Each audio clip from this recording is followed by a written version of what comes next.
दोस्तों आज की इस वीडियो के अंदर हम बात करने वाले हैं एक ऐसे स्टेट के बारे में जिसके बारे में बहुत कम लोग जानते हैं। ऐसे तो पूरे नॉर्थ ईस्ट के बारे में ही बहुत कम लोग जानते हैं, बट आज हम बात कर रहे हैं नॉर्थ ईस्ट का मेजर पार्ट असम के बारे में। दोस्तों असम की कहानी सिर्फ हेमंत बिस्व शर्मा से शुरू होकर नहीं खत्म होती है, ये बहुत पुरानी और बहुत लंबी कहानी है। दोस्तों असम भारत का सबसे ज्यादा मिसअंडरस्टूड स्टेट, जहाँ दुनिया के सबसे पुराने ट्राइब्स रहते थे, जहाँ तंत्र विद्या की शुरुआत हुई। सेविज्म, शक्तिज्म, बुद्धिज्म, इस्लाम और वैष्णविज्म सब यहाँ पे आए। दोस्तों सेविज्म, शक्तिज्म और वैष्णविज्म हिंदुज्म का ही पार्ट है, जहाँ ओम्स ने 600 साल तक मुगलों को हरा कर राज किया। तो साथ ही साथ दोस्तों हम इसमें ये भी जानेंगे कि ओम्स यहाँ पे आए कैसे थे और उन्होंने कैसे हिंदुज्म एक्सेप्ट किया था। दोस्तों इस धरती की कहानी 4000 BC से लेकर 2025 तक। आज हम पूरी वीडियो में सब कुछ जानेंगे असम के बारे में। तो दोस्तों अगर जो असमी है आप तो इस वीडियो को जरूर देखिए, और जो नॉन असमी है जो कि बाहर से हैं वो भी इस वीडियो को जरूर देखना। तो स्टार्ट करते हैं आज की ये अमेजिंग वीडियो। 4000 BC से लेकर 1500 BC तक। दोस्तों ये वो युग था जहाँ पर असम में फर्स्ट ह्यूमन आए थे, मतलब कि आदिवासी लोग। दोस्तों असम के डेंस फॉरेस्ट में सबसे पहले बोडो, कचरी, मिकरी, मिसिंग जैसे ट्राइब्स आए थे। दोस्तों ये एक नॉर्थ ईस्ट के ट्राइब्स हैं। उनका रिलीजन नेचर बेस्ड था। पहाड़, देवी देवता, नदी और जंगल के स्पिरिट्स की पूजा करते थे। मतलब कि ये इस टाइम तक ये लोग सिर्फ ट्राइबल कल्चर में जो पूछते हैं वो उसी की पूजा करते थे, पहाड़ की, इन सब की। और जो कि लैंग्वेज थी वो प्रोटो तिब्बतन बर्मन थी, जो कि मेनलैंड इंडिया से बहुत दूर थी और ये क्लोज थे म्यांमार की तरफ। बर्मा था इन सब की तरफ, और तिब्बत इनसे ज़्यादा क्लोज थे यहाँ के लोग, ठीक है। तो उनकी लैंग्वेज भी वैसी ही थी। फर्स्ट ह्यूमंस ने अपने आप को धीरे धीरे स्टैब्लिश किया। तो 1500 BC से लेकर 700 BC तक ये बन गए अर्ली ट्राइबल किंगडम्स। मतलब कि ये जो फर्स्ट ह्यूमन थे धीरे धीरे ये अपने किंगडम बनाने लग गए थे। ब्रह्मपुत्र वैली में छोटे छोटे ट्राइबल्स किंगडम बनने लग गए थे। हर ट्राइबल चाहता था कि हम अपना अपना एरिया फिक्स करें, हमारे अलग से देवी देवता होंगे जो हम अलग से पूजेंगे, और ये सब अपने अपने हिसाब से जीने लग गए थे। इनका जो कल्चर था, जो इनका रिलीजन था वही था एनिमिज्म, ट्राइबल रिलीजन। जनसंख्या इनकी बढ़ने लग गई थी क्योंकि धीरे धीरे फैमिली के कॉन्सेप्ट को जानने लग गए थे। सन मून की ज़्यादातर पूजा करते थे और इनकी लैंग्वेज ही बोडो लैंग्वेज थी। फिर आता है टाइम 700 से लेकर 200 BC तक का। ये वो टाइम था जब पूरे इंडिया में वैदिक कल्चर का इन्फ्लुएंस होने लग गया था। तो असम भी कैसे पीछे रह सकता था। तो यहाँ के लोगों का संपर्क भी मेनलैंड इंडिया से हुआ, तो यहाँ पर भी धीरे धीरे वैदिक कल्चर आया। और महाभारत में जिसका जिक्र आता है प्रज्ञाज्योतिष्वर, इस टाइम तक असम का नाम असम नहीं था, प्रज्ञाज्योतिष्वर कहा जाने लग गया था, क्योंकि हमें वैदिक कल्चर के अंदर पता लगता है। ऋग्वेद इनके अंदर लिखा हुआ मिलता है कि ऋग्वेद, अर्थवेद, इन सब के अंदर असम के बारे में इसे प्रज्ञाज्योतिष्वर लिखा गया है। इस दौरान सेविज्म असम में एंटर होता है। बागदत्त जैसा किंग वैदिक कल्चर को यहाँ पे लाते हैं। सेविज्म यहाँ पे सबसे पहले एंटर होता है, मतलब सेविज्म जो शिव जी को मानने वाले लोग थे वहाँ सबसे ज़्यादा यहाँ पे आते हैं। फिर वैदिक कल्चर शुरू होता है, जो कि ट्राइबल कल्चर था वो भी इसके अंदर था। जो लैंग्वेज थी वो ट्राइबल, संस्कृत और प्राकृत तीनों लैंग्वेज यहाँ पे आ चुकी थी। फिर हम बात करते हैं 200 BC से लेकर 300 CE तक। कम रूपा पर्थ, मतलब कि जो असम थी, असमी लैंग्वेज, मैन लैंग्वेज यहीं से शुरू होती है असम की। 200 BC से लेकर 300 CE तक कामाख्या हिल्स पर सबसे पहले शक्ति ट्रेडिशंस ने जड़ पकड़ ली थी। मतलब कि धीरे धीरे ये शक्तिज्म बढ़ने लग गया था असम के अंदर। यहीं से असम का जो तंत्र कल्चर था पावरफुल होने लग गया था, क्योंकि जो शक्तिज्म था बंगाल के अंदर बहुत ज़्यादा फेमस था। यहीं से ही फिर वो असम में भी इन्फ्लुएंस हुआ। और जो उनकी लैंग्वेज थी वो असमीज थी, मतलब जो असम की पुरानी लैंग्वेज थी ओल्ड असमी डोमिनेंस में थी, और उसी का नाम हम कामरूप भी कहते हैं। रिलीजन था वो सेविज्म था जो कि डोमिनेट करता था, और शक्तिज्म था वो भी डोमिनेशन में आ गया था। और जो तंत्र ट्रेडिशन यहाँ से बहुत ज़्यादा इन्फ्लुएंस, वो बहुत ज़्यादा पीक पे आ चुका था। दोस्तों फिर 300 CE से लेकर 1200 CE तक, मतलब कि 3rd सेंचुरी से लेकर 12th सेंचुरी तक कामरूपा एम्पायर, जो कि असमी एम्पायर था, उसका गोल्डन ईरा था। सबसे ज़्यादा राज किया था असमी एम्पायर ने। जो इनका रिलीजन था वो शक्तिज्म जब बहुत स्ट्रॉन्ग हो चुका था, सेविज्म भी स्ट्रॉन्ग था, और जो वैष्णविज्म जब विष्णु जी की पूजा करते हैं वो लोग धीरे धीरे यहाँ पे आने लग गए थे। और थोड़ा थोड़ा बुद्धिज्म भी यहाँ पे था। जो इनकी लैंग्वेज थी वही ओल्ड असमी लैंग्वेज थी। जो बर्मन, म्लेच्छा और पाला डेंसिटी तीनों ने मिलकर यहाँ पे ज़्यादातर राज किया था, इसलिए यहाँ पे वैदिक कल्चर का बहुत ज़्यादा इन्फ्लुएंस हो चुका था। क्योंकि पाला डेंसिटी का राज तो बहुत बड़ा था, बिहार से लेकर बंगाल से लेकर हाफ यूपी तक इन्होंने राज किया, इसलिए असम में बहुत ज़्यादा संस्कृत, हिंदी सबका आ चुका था। तीनों के रूल में असम एक पावरफुल हिंदू शक्तिशाली किंगडम था। कामाख्या को तंत्र कैपिटल बना दिया गया था। ट्राइबल्स लोग थे वो अपना आपको हिंदुज्म मानने लग गए, तो हिंदुज्म में कन्वर्ट हो चुके थे, और सेविज्म यहाँ पे टॉप पे था। और लैंग्वेज चीज़ों की असमी, अर्ली असमी लैंग्वेज, वो की साफ असमी, बिल्कुल बढ़िया असमी थी, मतलब शुद्ध असमी यहाँ पे बोली जाती थी। अब फिर दोस्तों जब ये हुआ, फिर 1228 के अंदर सुकापा आते हैं। सुकापा म्यांमार से आए थे। उन्होंने ब्रह्मपुत्र वैली में सेटल होकर एक नई सिविलाइजेशन की शुरुआत की, अहोम सिविलाइजेशन, जिसके बारे में हम पढ़ते हैं अहोम डेंसिटी, वहीं से शुरू हुई थी अहोम सिविलाइजेशन।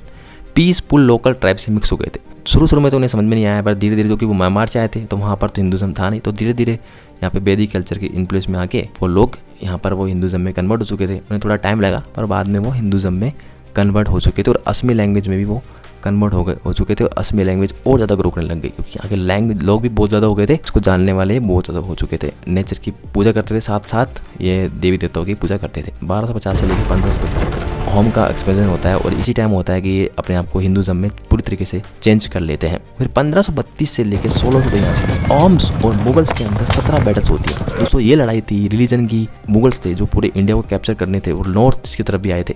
सबसे बड़ा किंगडम असम का था और जो जिसपे राज करते थे ओम्स, तो उन्होंने कैसे वो अपने आप को इनके हवाले कर देते। दोस्तों मुगलों ने 17 बार अटैक किया था, 17 बार इन्हें हरा दिया था अहोम्स ने। बैटल ऑफ सराय गेट 1671 में सबसे खतरनाक लड़ाई थी, जिसमें लाचित बुर्कोपान ने मुगलों को तबाह कर दिया था। उसके बाद से मुगलों ने देखा कि ये हमारी औकात से बहुत बाहर है। असम का कल्चर कॉन्फिडेंस यहीं से आया था, मतलब कि यहाँ पे सबसे स्ट्रॉन्ग हो चुका था असम इस टाइम तक। जो यहाँ की लैंग्वेज थी वो असमी जो स्ट्रॉन्ग लैंग्वेज थी, और जो रिचुअल थे होम के रिचुअल थे, शक्ति और सिविज्म की आइडेंटिटी यहाँ पे स्ट्रॉन्ग थी और इनकी पूजा बहुत होती थी।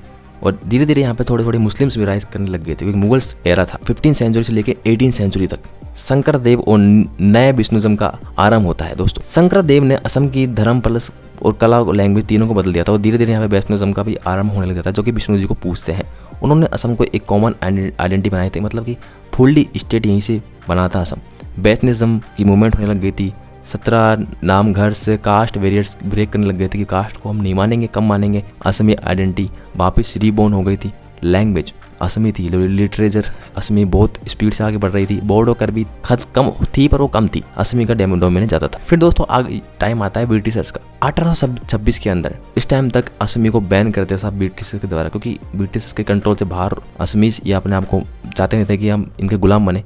तो इसलिए इन्होंने बंगाल के अंदर तो स्ट्रॉन्ग इन्फ्लुएंस था ही ब्रिटिशर्स का, तो इन्होंने इन्हें भी बैन कर दिया था, असमी को बैन कर दिया। यहाँ पे बंगाल थोप दी थी इनको। क्रिश्चियनिटी भी यहाँ पे धीरे धीरे आने लग गई थी। इस्लाम भी ग्रो कर रहा था, हिंदुज़म डोमिनेट यहाँ पे था। पावर अब ब्रिटिशर्स के हाथों में आ चुकी थी। पर 1873 के अंदर से वापस असमी वापस आ गई थी, पर इस टाइम तक बंगालीज भी अच्छी खासी पावर में आ चुके थे। फिर 1905 से लेकर 1947 तक पूरे देश के अंदर फ्रीडम एरा ही चलता रहा। यहाँ पर जो असम का रिलीजन था वो हिंदू मेजोरिटी में था। मुस्लिम बढ़ रहे थे, क्रिश्चियनिटी भी बढ़ रही थी धीरे धीरे। तो लैंग्वेज थी जो इसके अंदर असम के अंदर असमी, बोडो, माइसिंग, कार्बी, बंगाली थी। बंगाली भी इसके अंदर आ चुकी थी। फिर दोस्तों 1947 से लेकर 1971 तक यहाँ पर से पार्टीशन और माइग्रेशन था और इस टाइम तक असम अनस्टेबल था। रिलीजन यहाँ पे ज़्यादा मुस्लिम इमिग्रेशन था जो बढ़ रहे थे। मुस्लिम धीरे धीरे बंगाल से यहाँ पे आने लग गए थे और हिंदू असमीज़ के अंदर थोड़ा डर था कि भाई ये क्या हो रहा है हमारी ज़मीन पे, ये मुस्लिम्स और क्रिश्चियन कैसे आ गए। और ट्राइबल रिलीजन जो था वो ज़्यादातर क्रिश्चियनिटी के अंदर चेंज होने लग गया था थोड़ा थोड़ा। हिंदुज़म फिर भी मेजोरिटी में था, क्रिश्चियनिटी बढ़ रही थी स्पीड से। असम के अंदर मूवमेंट शुरू हुई। ये रिलीजन के ऊपर नहीं थी, ये डेमोग्राफी के हिसाब से थी कि इस टाइम तक असम के अंदर जो मुस्लिम्स थे और क्रिश्चियन से उनकी मूवमेंट बढ़ रही थी। असमीज़ आइडेंटिटी स्ट्रॉन्ग हो कि असम के अंदर बंगाली लैंग्वेज था, इसका इन्फ्लुएंस होने लग गया था। ये स्ट्रॉन्ग हो बंगाली मुस्लिम्स थे, वो बांग्लादेश से और म्यांमार से यहाँ असम के अंदर आते थे। असम लैंग्वेज जो पॉलिटिकल सिंबल बनने लग गई थी कि अगर जो असम लैंग्वेज को प्रमोट करेगा वही असम के अंदर राज करेगा। धीरे धीरे यही चलता रहा। फिर 1980 से 2010 तक इंसुक्रेसी आइडेंटिटी रिबिल्डिंग, मतलब आइडेंटिटी के हिसाब से असम चलता था। ट्राइबल रिलीजन वापस रिवाइव हुआ, क्योंकि वो मेन तो रिलीजन यही था, ट्राइबल लोग यहाँ शुरू से थे, उन्होंने अपना रिलीजन से चेंज किया था। क्रिश्चियनिटी धीरे धीरे नॉर्थ ईस्ट के अंदर बहुत ज़्यादा इंक्रीज़ हो गई थी और बहुत ज़्यादा आधे जो ट्राइबल लोग थे वो तो हिंदुज़म में ना कन्वर्ट हो गए, क्रिश्चियनिटी के अंदर कन्वर्ट हो चुके थे। आज आपको दिख जाएंगे हिंदू वैष्णविज्म यहाँ पे स्टेबल हो गया था, मतलब कि इस्कॉन के दौरान वैष्णविज्म भी यहाँ पे स्ट्रॉन्ग हो चुका था। असमी मुस्लिम्स थे वो भी यहाँ पे रहते थे। लैंग्वेज इस टाइम तक असम की असमी ऑफिशियल थी और इंग्लिश बढ़ रही थी। ट्राइबल लैंग्वेज को प्रोटेक्ट किया जा रहा था। और 2010 से लेकर 2025 तक अगर हम मॉडर्न असम की बात करें तो अभी इसके अंदर 61% हिंदुज़म है या इससे कम भी हो गए हैं। मुस्लिम्स की स्पीड बढ़ रही है, 34% मुस्लिम्स हैं जो कि बांग्लादेश और म्यांमार से आए थे। क्रिश्चियंस हैं यहाँ पे 4% और 1% ट्राइबल सबसे कम है। अगर हम लैंग्वेज की बात करें तो असमी है सबसे नंबर 1 पे, पर बंगाली नंबर 2 पे है दोस्तों। बोडो, करबी, दिमसा, मिसाइंग ये सारी लैंग्वेजेस है और बोडो करबी है, इसके इनसे तो अलग हो के नए जो स्टेट बन चुके हैं, आपको दिख जाएंगे। जो आधा असम है वो टूट के छोटे छोटे स्टेट में बढ़ चुका है अपने लैंग्वेज कल्चर के हिसाब से। पर बंगाली जो है असम के अंदर बहुत स्पीड से ग्रो कर रही है, क्योंकि बांग्लादेश से आए हैं वो वाले। तो दोस्तों असम सिर्फ ये थी असम की दोस्तों एक शॉर्ट स्टोरी।